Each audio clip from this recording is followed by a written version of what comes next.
Educate us, Helen. Educated on GooseChase. So I started using GooseChase during the first lockdown because I thought it was a really good way to engage students in doing things from home, because it's literally an app that you can download to your phone. It's a scavenger hunt, and you can set the missions that they do. It worked really well during lockdown, even though the lockdown where nobody could leave their house. So I set really ridiculous tasks for them to do, like paint a face on a boiled egg, go and find some toilet roll when there was a toilet roll shortage, things like that, just to engage the students in doing something. It is a platform for creating educational and engaging scavenger hunts. I've got a little video here to show you, if it works. I don't know what sound. Oh, is there not sound on those? Should be at the bottom. Oh, wait. Be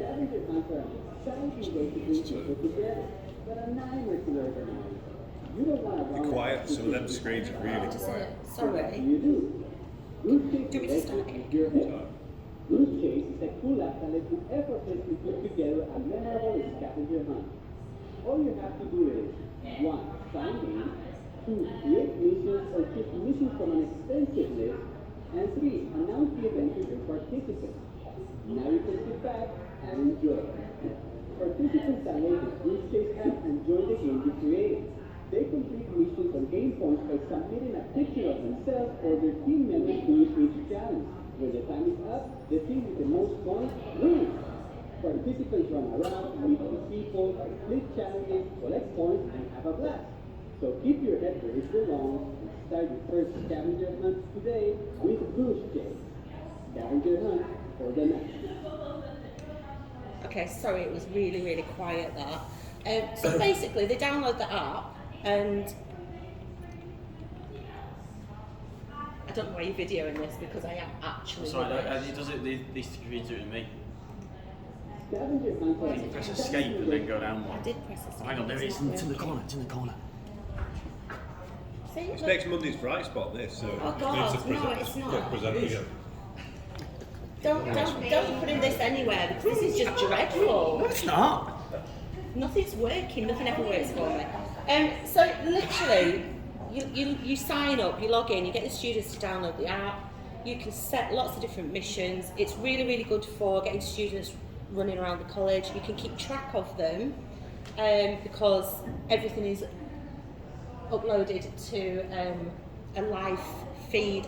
So you can see where they are by the pictures that they're taking, because obviously you've set the pictures. So this is a screenshot of one of the sort of missions that I set for them just before Christmas. We did an end of term one, and I sent them out to find specific things around college. What they didn't realise when I was doing it was, though, that the first thing might be right at the front of the college, and the second thing will be like miles away at the back of the college. So it's also getting a bit of exercise in for them as well. And you can set all the points individually. There's pre-made ones already done, which you can use, or you can just set them yourself. So make or use a pre-made mission, update and edit during missions, so you can add extra tasks in during the missions. You can contact them through a chat on the app as well, so you can send messages out during the actual scavenger hunt. The live activity feed, which they can see as well, promotes competition. You pre-make the teams with password protection, so you only give individual people the correct password for the team that they need to join, so you can have control over which team they join, and students can see all the responses. So I used it during lockdown. I've also used it in class. Obviously with something like media, it's quite easy to use something like this because there's lots of photography, video. I can set specific things for them to take photographs of in a specific style, but you could use it in dance and get them to video different things, moves, whatever they're doing, and upload it. Different challenges. You could do it for a research task, because you can Google things and screenshot and upload the screenshots. It's really good for teamwork because it makes them work as a team. Only one mission can be uploaded per team, but they have to decide between them who's going to do it. And you can see who is participating by who is in the photographs. and who is uploading, because they can all join the team on their own phones, but you can see who is participating and keep track of them. So scavenger hunts, student demos, inductions it would be really good for, because you can send them out to find specific things around college. Okay, find student services, find where the downstairs refectory is, find where the fire exits are, whatever, practical tasks. Really good for communication between the students and collaboration. Seeing what the students are observing as well, get them looking at things. And it could be really good for trips as well, when you're out and about. But there are some downsides to it. The free version of GooseChase only gives you the opportunity to have 3 teams, and it's limited to 3 individual players. So I generally use 3 teams because my classes are about 22, so 7 or 8 a team works quite well. If you're using it on trips, it may drain the battery life for the students. Some of the upsides are all students can use their phones and will get points for the team. You can remove and edit posts as well. If they're posting something inappropriate, you can see it straight away and get rid of it. But you can add extra points and deduct points. So if they're doing something that you think is not right, or they've posted something that's out of focus, or it's not the right topic, you can delete points. If they're just taking the mickey, you can start deleting points, which also creates a little bit more competition between the group, because like if somebody's done something wrong, and they're like, why have you done that? So it Can keeps they see them. the live scores as to where they're up to? Yeah, they can see all the scores, where they're up to. And there's a link to it there, and there's also an education pack that you can download for teachers, which has loads of instructions on exactly how to use it and other resources for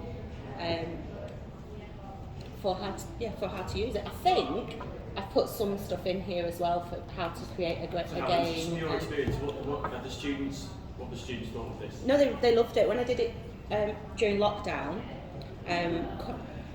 the first time I did it, a few took part. The second time I did it, quite a lot took part, and they really enjoyed it because it got them doing something. And then when I did it in class, at first they were like, oh, what is this? But then the responses started coming in and the competition started getting going, and they're like, yeah, it was great, we really loved it. And they didn't realise that they were running all over the college getting exercise at the same time, because you can be really, really specific with where you send them to.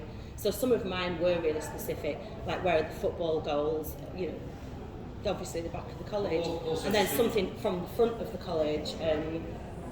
Just thinking, obviously, I know it's a photography thing, we do teach photography, but you can write descriptions, can't they? Yeah, You can add you can. videos, so there's applications for lots of other... Yeah, so you can upload videos, screenshots and photographs. So if you were setting a research task, you could just Google things, screenshot the answer and upload that. So it works in lots of different categories really. We've done something on previously. I've done it on business that I've been there before. You know, the apprentice where you've got to go around and buy as much as you can. Yeah. The cheapest amount. So that would be good. You do like an apprentice challenge, and they've got to go and take a picture of it, sign this, buy this. Yeah, so it would be really get good for whatever. that. So they could upload all the. So I suppose if you needed more teams, you could set 2 separate goose chases up. So even though you're only limited to 3 per game, you could set 2 separate challenges up, and you can save those and reuse them. You can also set times on them if you want them to start at a specific time and stop at a specific time, and it can be a week. So the ones that I did during lockdown lasted a week, and there was a lot of missions on there that I'd written, and I kept adding to them. But ones in class, you can just set live, stop them when you want, or you can set a time limit on them, which is also quite good if you're doing a timed activity that they needed to complete it within a specific time. There's also That's pre-made quite stock ones as well, isn't there? Sorry? There's pre-stock ones as well. Yeah, there's pre-made ones as well, yeah. It's might sound a bit daft, but could it last 6 weeks? I don't see why not, yeah. Just go for the roots. Sorry? Programs, year 11 programs. So you could have one set up for year 11 programs next year. You just have to find one thing each week. Yeah, I'll have a look. What a good way that would be for him to find a way around college. Yeah, yeah. And especially if you have a current student in there supporting you, like what do you want for whatever. Because the team, the actual teams, even though you're limited to 3, aren't limited to how many can join a team. So it can be whatever number joining a team, but there's only 3 teams. But you could set separate ones up, you know, so to run alongside each Is there other. any like, community thing where you can see the type of things other people are doing? Right. If I go to the website. Feel free to talk to the food. I know it's my gesture.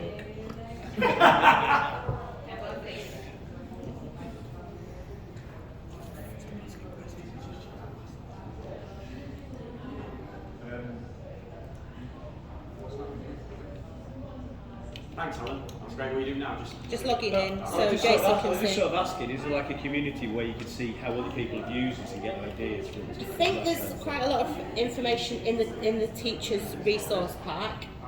I'm going to guess it's a bit like Blockit, because it's a free account. If you make one, anyone else will have access to it. So again, if we make one for media for one class, all media can have. So we make one kick induction one, we can all use it, which would be, you know, save a lot of time and effort, wouldn't it?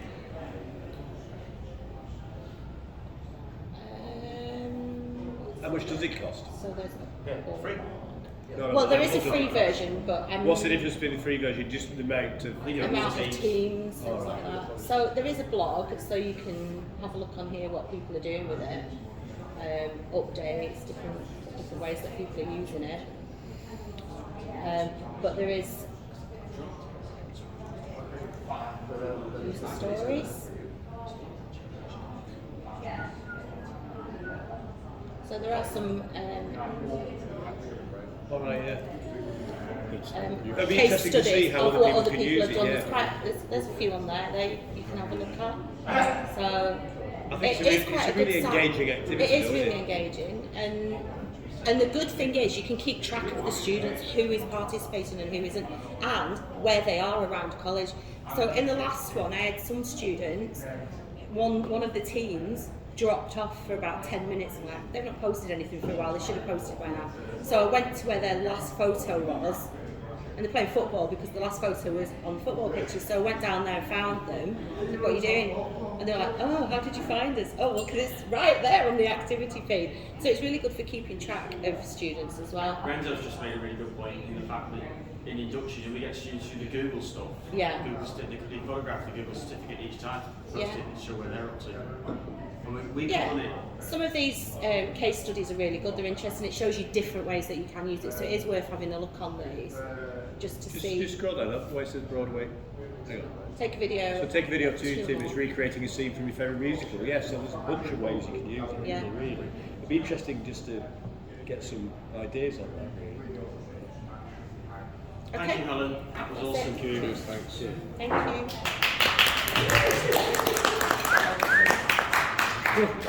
Right, there's a lot of croissants there. Come on, Jason, help Each us out with the food. croissants. Take 2. Let's get the croissants in the shot. There's at least 2 for maybe 3. Look at the smile on his face. Look at him. Croissants, they're kind of chocolates. They're the posh ones this way.